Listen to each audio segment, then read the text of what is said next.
हरिओम दर्शकों, बहुत बहुत स्वागत है आपका हमारे खास कार्यक्रम ज्योतिष उजाले की ओर में। दर्शकों, आज के एपिसोड में हम बात करने वाले हैं महाभाग्य राजयोग की। महाभाग्य योग कैसे बनता है, इसके क्या लाभ होते हैं और कैसे यह योग दूषित भी हो जाता है, उसको भी आज डिस्कस करेंगे। दर्शकों, महाभाग्य जैसा कि नाम से ही आपको पता चल रहा है, इस योग में उत्पन्न जातक महाभाग्यशाली होता है, यानी कि भाग्य उसका भरपूर साथ देता है। उसको हर क्षेत्र में जीवन में सफलता प्राप्त होती है। वह धर्म में भी आगे बढ़ता है, कर्म में भी आगे बढ़ता है और अपने जीवन को अच्छे तरीके से समझता है, अपने उद्देश्य को समझता है और उसे पूरा करता है। उसके पास सभी प्रकार के सुख साधन ऐश्वर्य होते हैं।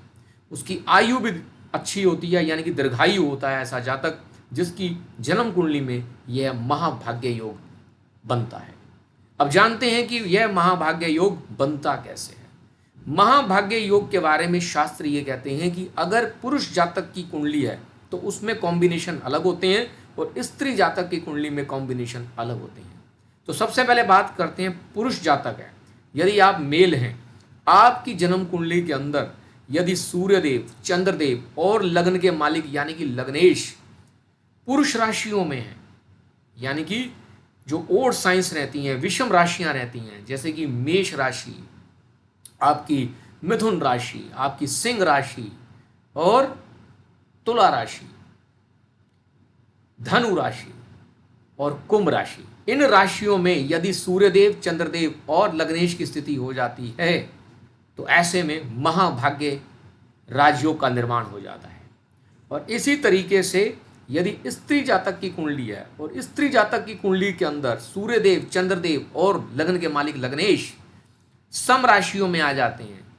सम राशियां जो होती हैं वह होती हैं वृषभ राशि, कर्क राशि, कन्या राशि, वृश्चिक राशि, मकर राशि और मीन राशि। इन राशियों को सम राशि कहा जाता है। इन राशियों में यदि सूर्यदेव, चंद्रदेव और लग्नेश की स्थिति हो जाती है तो ऐसे में महाभाग्य राजयोग स्त्री जातक की कुंडली में बन जाता है। और अगर इस योग के साथ साथ अगर आपकी